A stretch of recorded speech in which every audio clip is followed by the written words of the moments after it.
Sakhi, the House of Kanchi Weaves, Telangana, Andhra Pradesh. నమస్తే రమగారు. నమస్తే జయ. రమగారు, ఈ రోజు షూట్ ఉందనగానే నా కోసం ఏ కొత్త పుస్తకాలు తెస్తున్నానని చెప్పారు. ఏంటి ఆ పుస్తకం? మామూలుగా పుస్తకాలు అంటే స్టోరీలు తెస్తారు మీరు. ఆల్రెడీ కొన్ని స్టోరీలు చెప్పుకున్నాము. ఇంకేముందండి కొత్త విషయం? అంటే ఇది ఒక కొత్త విషయమే చెప్పాలి జయ. అవునా? చాలా రోజుల క్రితము ఏనుగుల వీరాస్వామి గారి కాశీ యాత్ర అనే ఒక పుస్తకం తలకు చిన్న రివ్యూ చదివాను నేను. నేను ఎన్ని పుస్తకాలు, ఎంతమంది, ఎన్ని కథలు, ఎంతమంది రైటర్ల పేర్లు చెప్తాను నీకు. నాకు ఎప్పుడు తగలలేదు. ఫస్ట్ టైమే నేను విన్నది. నేను అది చదివిన తర్వాత దాని పుస్తకం దాని మీద అట్లా ఆలోచిస్తూ ఉన్నాను. ఫేస్బుక్లో ఒక 5-6 చోట్ల 5-6 వీట్లలో అంటే కాలమ్స్ ఏవో రాస్తారు కదా, దీని గురించి తెలుసుకున్నాను. అండ్ నాకు ఒక ఫాలోవర్ కూడా ఒక ఆయన, మీరు కాశీయాత్ర ఏనుగుల వీరాస్వామి గారిది చెప్పండి అమ్మా అన్నారు. ఏంటి చెప్తాము, అసలు అదేమిటి, దాని తలాతోక మనకేం తెలియదు అనుకున్నా. అయితే నవోదయ బుక్ హౌస్కి పుస్తకాలు కొనడానికి వెళ్తే ఆయన నాకు ఒక బుక్ ఇచ్చారు, ఏనుగుల వీరాస్వామి గారి కాశీ యాత్ర. వీరస్వామి అంటే వీరాస్వామి గారు కాదమ్మా, అచ్చ తెలుగు ఆయన. 18వ శతాబ్దంలో 1830లో మే నెలలో మొదలుపెట్టి దాదాపుగా 15 నెలల పాటు 4000 కిలోమీటర్లు కాలినడకన విత్ పల్లకీలతోటి కాశీ యాత్ర చేశారు. మద్రాసు నుంచి వెళ్ళారు ఆయన.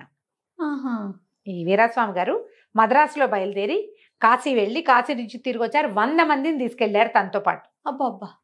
కొంతమంది చుట్టాలు, స్నేహితులు, తర్వాత ఏమో పనివాళ్ళు, వైద్యం తెలిసిన వాళ్ళు, ఆహార పదార్థాలు కూడా పట్టుకెళ్లారు. ప్రతి ఊరు, ఏ ఊర్లో ఆగితే ఆ ఊరి విశేషాలు రాశారు. ఈయనకి కోమలేశ్వరం శ్రీనివాస పిళ్ళ అనే ఒక స్నేహితులు ఉన్నారు. ఆయనకి ప్రతిరోజు యాత్రా విశేషాలని రాసిపెట్టి అన్ని ఉత్తరాలుగా రాశారు. ప్రతిరోజు వచ్చింది. ఈ మధ్యలో ఈయన ఏంటంటే చాలా పెద్ద ఉద్యోగం చేశారు. వీరాస్వామి గారు చాలా పెద్ద ఉద్యోగం, గవర్నమెంట్ దాంట్లో, బ్రిటిష్ గవర్నమెంట్లోనే ఏమంటారు దాన్ని, ఒక రకంగా భారతీయ సాహిత్యమో ఏదో ధర్మాన్నో దాన్ని తర్జుమా చేసే లాంటి ఉద్యోగం. ఏదైనా సరే ఒక జడ్జిలకి ఉపయోగపడేది, తీర్పులు వాటిని రాసేవారట. మొదట్లో ఏమో దుబాసీగా ఉండేవారు, ట్రాన్స్లేటర్గా ఉండేవారు. తర్వాత ఈ చాలా పెద్ద ఉద్యోగం. ఆ రోజుల్లోనే ఈ 15 నెలలకి సరిపడా డబ్బు పట్టుకెళ్ళగలిగే కెపాసిటీ ఉన్నాయన. అయితే ఈయన పుస్తకం అదంతా ఉత్తరాలుగా రాస్తే స్నేహితుడికి, ఆ ఉత్తరాలన్నీ కూడా ఈ కోమలేశ్వరం శ్రీనివాస పిళ్ళ గారు ఒక పెద్ద పుస్తకంగా తయారు చేయించారు. మళ్ళీ వెనక్కి రాయించడం. భాష బహుపాత భాష, 200 సంవత్సరాల క్రితం నాటి తెలుగు భాష చిత్రంగా ఉండేది. అంకెలు, తెలుగు అంకెలు, ఇప్పుడు మనం వేసుకునే 1, 2, 3లు కాకుండా తెలుగు అంకెలు. తర్వాత డబ్బుల లెక్క కూడా అప్పుడు బేడ, పావల, అర్ధన అలాంటివి ఉండేవి కదా, ఇవి లేవు. ఇవన్నీ కూడా తిరగ రాయబడింది. ఈ పుస్తకం ఇప్పటికీ 4 సార్లు ప్రింట్ చేయబడింది. అబ్బా.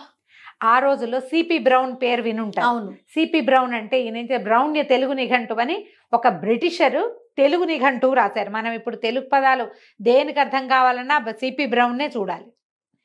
ఆయనకి మొట్టమొదట ఈ కాపీ వెళ్ళింది. అప్పుడు ఆయన ఎక్కడున్నారంటే మా ఊర్లో మచిలీపట్నంలో ఉన్నారు. ఈ ఏనుగుల వీరాస్వామి గారు తిరిగి వస్తూ మచిలీపట్నంలో 10 రోజులాగి బ్రౌన్ దొర గారిని కలుసుకున్నారట. అక్కడ కలుసుకుంటే ఆయన, మేము ఒక ముద్రణాలయం పెట్టబోతున్నాము బందర్లో, మచిలీపట్నంలో అని చెప్తే ఈయన మళ్ళీ ఉత్తరం రాసి ఆయనకి, ఇదంతా అయిన తర్వాత యాత్ర అయిన మరుసటి సంవత్సరం, నేను ఇదంతా కాశీయాత్ర మీద పుస్తకం రాశాను, మీరు ముద్రిస్తామన్నారు కాబట్టి మీకు పంపిస్తాను, లాభం ఏదైనా వస్తే మీరు తీసుకోండి, నష్టం ఏదైనా వస్తే అది నేనే భరిస్తాను అని కూడా రాశారట ఉత్తరం. కానీ సిపి బ్రౌన్ దగ్గరికి వెళ్ళిన పుస్తకం అది అక్కడే ఉండిపోయింది, ముద్రించబడలా. ఆయనకి అది నచ్చలేదో, సాగలేదో, అవకాశం కుదరలేదు, ఏదో జరిగింది ఉంది. కానీ పుస్తకం ఉంది, రాతపత్రి కదా, అదంతా చేత్తో రాసినవి కదా, ఆయన దగ్గర ఉండిపోయింది. శ్రీనివాస పిళ్ళ గారు ప్రింట్ చేయించారు తన దగ్గర ఉన్న కాపీతోటి. ఆ కాపీ చూసిన తర్వాత దాని ఒరిజినల్ నా దగ్గర ఉందని ఈయన ఏం చేశారు, మద్రాసులో ఉన్నటువంటి ఓరియంటల్ ప్రెస్ ఏదో అక్కడికి పంపించారు. బ్రౌన్ గారు, సిపి బ్రౌన్ గారు ఒరిజినల్ ఉంది మన దగ్గర. ఆ తర్వాత అందులో ఉన్న తేదీలు వాటిని సరిచేసి కొంచెం కామాలు, ఫుల్ స్టాప్లు పెట్టి, వాక్యాలు పెద్దవి చిన్నవి చేసి తర్వాత మళ్ళీ ఇంకో 2 సార్లు ప్రింట్ అయ్యింది. తర్వాత కొంతకాలానికి వీరు గతించారు కూడా. ఇప్పటికీ అదే స్టాండర్డ్స్లో అలాగే ఉంది. అయితే ఇప్పుడు మనం చూస్తున్న ఈ పుస్తకము సంపాదకత్వం, సరళీకరణ ఎం ఆదినారాయణ గారు. వీరు కూడా సొంతంగా యాత్రికులే. మంచి పుస్తకాలు రాశారు. యాత్రా సాహిత్యం చాలా ఆసక్తి వీరికి. అయితే ఈయన ఆంధ్ర యూనివర్సిటీలో ఉన్నారు. ఓహో. అయితే ఈయన ఏం చేశారంటే దీని మీద రాయాలని ఆయన భావించారు. ఒకళ్ళిద్దరిని ప్రపోజ్ చేశారట పెద్ద పెద్ద వాళ్ళకి, మీరు రాయండి అంటే ఎవరు దానికి పూనుకున్నట్టు కనపడలేదు. ఈయన ఆ పుస్తకాన్ని ఒరిజినల్ని సంపాదించి చాలా జాగ్రత్తగా దాన్ని సెట్ చేసి కొన్ని తగ్గించవలసిన చోట కొంచెం తగ్గించి లోకల్ భాష మనం మాట్లాడుతున్న అర్థమయ్యే భాషలోకి దీన్ని కొంచెం సరళీకరణ చేశారు, పాత భాష కాకుండా. మధ్య మధ్యలో ఆయన కొన్ని ఫోటోలు వీటన్నిటికీ కూడా లండన్ వెళ్ళి అక్కడ ఉన్నటువంటి వాటిలలో ఉన్నటువంటి ఫోటో తీసుకొచ్చారు. అక్కడ మ్యూజియంలో అక్కడ ఉన్నాయి కదా, అక్కడ గ్యాలరీస్లో ఉన్నవి అప్పుడు తీయబడినవి 18వ శతాబ్దంలో తీయబడిన ఫోటోలను కూడా తీసుకొచ్చి ఇందులో పెట్టారు ఈ బుక్లో. తర్వాత ఈయన సహజంగా ఆర్ట్ డిపార్ట్మెంట్లో ఉన్నారు కాబట్టి చిన్న పిక్చర్స్ అవి తను వేశారు స్వయంగా. వీరితో మాట్లాడాను కూడా. ఏనుగుల వీరాస్వామి గారి కాశీయాత్ర 4000 కిలోమీటర్ల తీర్థయాత్ర. ఈ ఎం ఆదినారాయణ గారు ఈ పని చేశారు. అయితే ఈ పుస్తకం నేను కొనుక్కొని చదువుకోవచ్చు జయ. మనని ఫాలో అయ్యేవాళ్ళు, మనం ఏదైనా ఒక నావెల్ గురించి చెప్తే ఆ నవల కొనుక్కుని చదువుతున్న వాళ్ళు లేదా ఎక్కడైనా సంపాదించి చదివే వాళ్ళు చాలా మందే ఉన్నారు. యాత్రా సాహిత్యం ఏంటంటే పురాతనమైనదే. మనకి కాశీ మజిలీ పుస్తకాలు చదువుతామా? ఈ యాత్ర తర్వాత కాశీ మజిలీ పుస్తకం వచ్చింది. దీని అంతకంటే ముందు రేపు 30కి, ఇప్పుడు మనం 24లో 30కి 200 సంవత్సరాలైంది వీరు యాత్ర చేసి. 200 సంవత్సరాల క్రితం ఏ అవకాశాలు లేని కాలంలో 100 మందిని, ఆ రోజులో 60 సంవత్సరాలు దాటిన వాళ్ళ అమ్మగారిని కూడా తీసుకెళ్లారు. పల్లకి పెట్టారు, వాళ్ళ అమ్మగారిని భార్యని కూడా తీసుకెళ్లారు. ఈ పుస్తకం కొనిపించి చదివించాలని నా వంతుగా నేను కూడా ఒక 10 పుస్తకాలు కొనుక్కునేందుకు కారణం అవ్వాలన్న కోరికతోటి ఇది చెప్పాలనుకున్నా. చాలా మంది యాత్రా సాహిత్యం మీద ఆసక్తి ఉన్న వాళ్ళు, కాశీయాత్ర గురించి ఐడియా ఉన్న వాళ్ళు కొనుక్కుని చదువుతూ ఉండుండొచ్చు. ఎవరెవరికి తెలీదు. ఎందుకంటే నేను చాలా ఒరేషియస్ బుక్ రీడర్ అని పేరున్న నేనే విపరీతంగా చదివేదాన్ని. నాకు చాలా కాలం వరకు ఇది తెలీదు. నాలాగా తెలియని వాళ్ళు చాలా మంది ఉంటారు. చక్కటి భాషలో ఈయన ఎక్కడి నుంచి, దీని నుంచి బయలుదేరారు, మద్రాసు నుంచి. మొత్తం ప్రయాణంలో ఉన్న అన్ని ఊళ్ళల్లో ఉన్నటువంటి సోషల్ ఇవి కూడా ఆనాటి సాంఘికమైన కార్యక్రమాలతో సహా రాయబడి ఉంది. మొత్తం ఎక్కడెక్కడ ఏమేం పనులు చేశారు, ఏ ఊళ్ళు చూశారు, ఎలాంటి అర్చనలు జరుగుతున్నాయి, ప్రజలు ఎలా ఉన్నారు, వాళ్ళ సాంఘిక జీవనం ఎలా ఉందో అదంతా చెప్పబడింది. ఇందులో దాదాపు 1000 కిలోమీటర్ల నౌకాయాత్ర ఉంది. ఓహో. వాళ్ళు షిప్లో కూడా సముద్ర ప్రయాణం కూడా చేశారు. అంటే ఏమన్నా జల ప్రయాణం కూడా చేశారు, రోడ్ల మీద కాకుండా. అవకాశం ఉన్న వాళ్ళు తప్పకుండా చదవలసిన పుస్తకం. అయితే రాధనారాయణ గారు ఇంకో పని చేశారట. ఆయనతో మాట్లాడినప్పుడు చెప్పారు, ఈ 4000 కిలోమీటర్లు ఈయన ఎలా వెళ్ళారో ఒక బైక్తో తన స్నేహితుడితో కలిసి ఈయన వెళ్ళిన మార్గంలోనే ఏనుగుల వీరాస్వామి గారు ఏ మార్గం గుండా ఎలా ఏ ఊళ్ళు దాటుతూ వెళ్ళారో వీరు కూడా అలాగే ప్రయాణం చేసి వచ్చారు. ఆ ఎక్స్పీరియన్స్ ని ఫీల్ అయ్యారు. ఈయన మచిలీపట్నం వెళ్ళటం నాకు చాలా సంతోషం కలిగించింది. 10 రోజులు ఉన్నారట బందర్లో. యాత్రికులు ఇంతమంది, పల్లకి మోయటానికి బోయిలతో సహా వంట చేసేవాళ్ళు అందరినీ తీసుకుని 100 మందిని. ఎంత గొప్ప విషయం కదా రమ్మగారు. ఇది చూడండి, ఒకడు ధనం ఆర్జించి దాన్ని మంచి పనుల కోసం ఖర్చు పెట్టకుండా చనిపోవటం నిష్ఫలం అని రాశారు ఏనుగుల వీరాస్వామి గారి డైలాగ్ ఇది. ఆయన రాసింది. నేను ఇంత